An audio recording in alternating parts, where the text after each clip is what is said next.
Point of, देखो park का P Y Q है, ठीक है, इंटरव्यू का, ठीक है।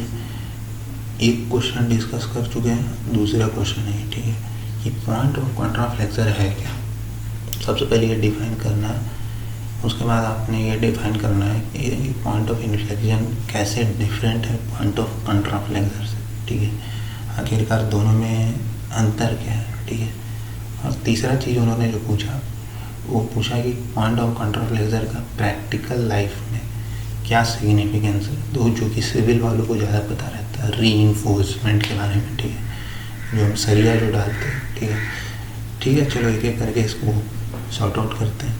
तो पॉइंट ऑफ कॉन्ट्राफ्लेक्सर सिंपली ये है कि टीवी में कॉन्ट्रास्ट आता है ना, टीवी में कॉन्ट्रास्ट होता है, तो इट्स मीन्स कि उससे रिलेट करो contrast flexor change in bending, nature of bending जहाँ चेंज हो रहा है, ठीक है, फ्रॉम सॉगिंग टू हॉगिंग और हॉगिंग टू सॉगिंग, जिस पॉइंट के हो उस पॉइंट को कॉन्ट्राफ्लेक्सर कहते हैं, ठीक है।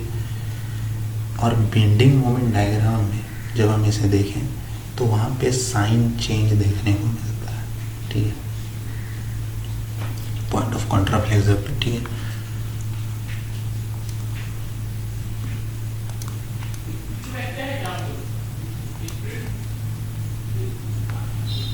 अब क्या है कि इन्फ्लेक्शन पॉइंट कैसे डिफरेंट है पॉइंट ऑफ कॉन्ट्राफ्लेक्सर में, देखो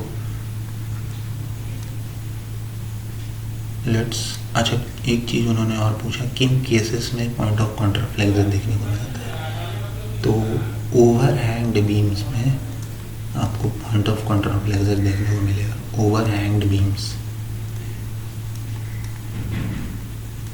what are over hanged beams?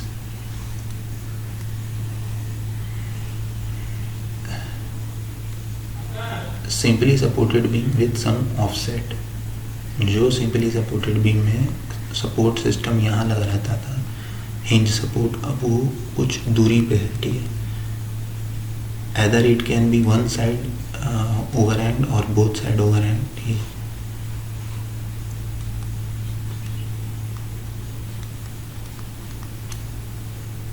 इसके लिए आप जब बेंडिंग मोमेंट डायग्राम बनाओ, आपको एक पॉइंट ऑफ कॉन्ट्राफ्लेक्सर 99% केसेस में देखने को मिलता है, 99 क्या 100% केसेस में देखने को मिलता है, ठीक है। बीम विथ इंटरनल हिंज के केस में भी देखने को मिलता है, ठीक है। अच्छा, bending moment changes its sign. बहुत सारे लोगों को एक मिसकंसेप्शन है कि पॉइंट ऑफ कॉन्ट्राफ्लेक्सर पे बेंडिंग मोमेंट की वैल्यू 0 होती है। बेंडिंग मोमेंट जहाँ 0 होता है उसको कहते हैं पॉइंट ऑफ इन्फ्लेक्शन, ठीक है। और 99.9% लोग को यही लगता है कि पॉइंट ऑफ इन्फ्लेक्शन ही पॉइंट ऑफ कॉन्ट्राफ्लेक्सर है। बहुत सारे लोग बताते हैं पॉइंट ऑफ इन्फ्लेक्शन और पॉइंट ऑफ कॉन्ट्राफ्लेक्सर नहीं, एक सिमिलर चीज़ नहीं है। हाँ, 99% मैकेनिकल वालों को बेंडिंग मोमेंट डायग्राम जब वो बनाते हैं तो उसमें पॉइंट ऑफ कॉन्ट्राफ्लेक्सर पे बेंडिंग मोमेंट 0 आ जाता है, ठीक है। तो पॉइंट ऑफ कॉन्ट्राफ्लेक्सर और पॉइंट ऑफ इन्फ्लेक्शन सेम ही दिखता है, ठीक है, पर always they are not same.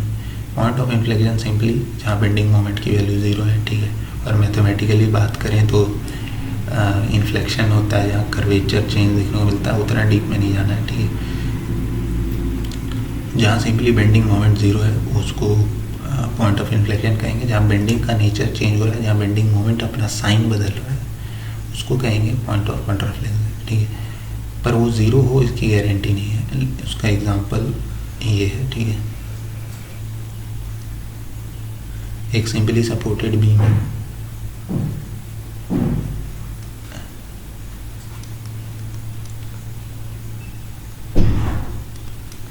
यहाँ बीच में मूवमेंट आ रहा है, बीच में नहीं,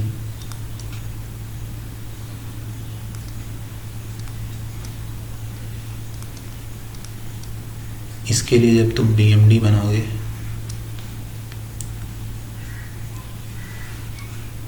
तो BMD कुछ इस तरह का बनेगा, देख लो, बता देते हैं। यहाँ का रिएक्शन 3 है, 3 आएगा कैलकुलेशन पे, यहाँ का रिएक्शन -3 है, ठीक है। तो 3 × 2 6, इस पॉइंट पे जो बेंडिंग मोमेंट है वो 6 है और पॉजिटिव है, तो यहाँ 6 होगा, ठीक है। लेकिन कंसनट्रेटेड मोमेंट आ रहे हैं यहाँ पे, ठीक है। तो ये ड्रॉप करेगा 6 से 15 यानी -9 पे चला जाएगा, फिर यहाँ से ये 0 होगा।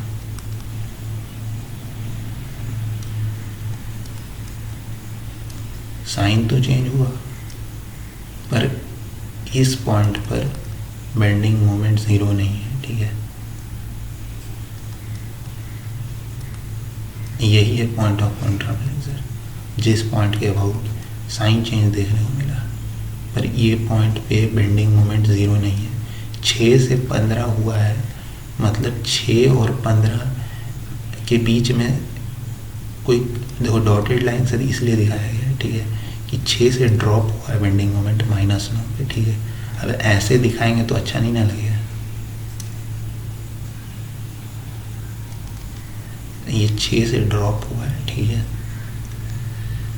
तो ये जो पॉइंट है ये पॉइंट ऑफ कॉन्ट्राफ्लेक्सर है, पर this is not point of inflection,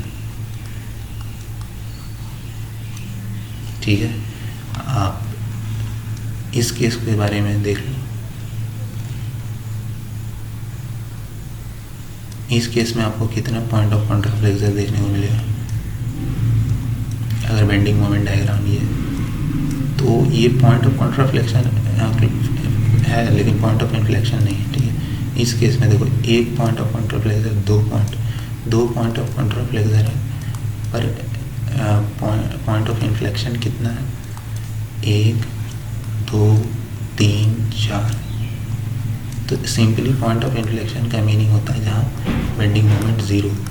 अब प्रैक्टिकल सिग्निफिकेंस की बात करते हैं, ठीक है। Point of inflection simply means bending moment 0, ठीक है।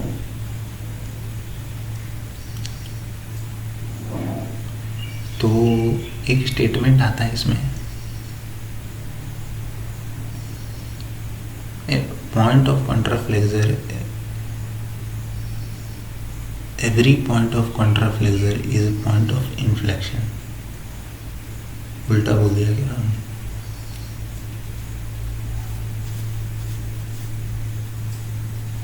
हाँ, every point of contraflexure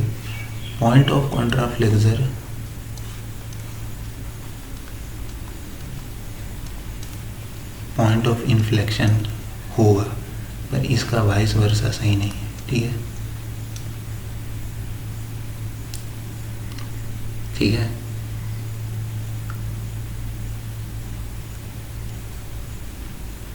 एक मिनट, इस स्टेटमेंट को छोड़ो।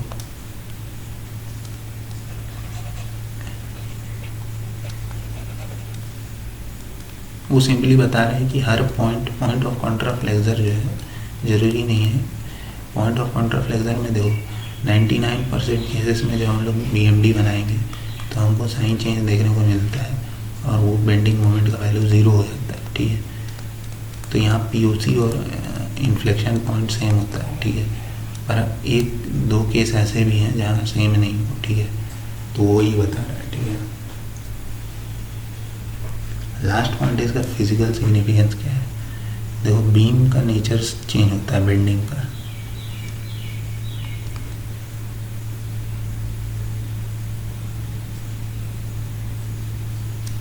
तो ये हो रहा है, बीम का नेचर चेंज हो रहा है। तो हमको अभी हमने बताया कि concrete are not strong in tension, और ये नीचे वाला फाइबर टेंशन में, ठीक है। तो बेसिकली देखो, ये जो बीम है, इसमें अगर हमको रीइंफोर्समेंट करना होगा, किसका करेंगे? स्टील का रीइंफोर्समेंट करते हैं कि स्टील स्ट्रॉन्ग होता है टेंशन में, तो यहाँ रीइंफोर्समेंट लगेगा, ठीक है, सरिया डलाएगा। कंक्रीट कंप्रेशन झेलने में ताकतवर है, पर टेंशन के लिए उसके पास होल्डिंग ताकत नहीं है, ठीक है। और यहाँ पे स्क्रू को फिर से बना दो।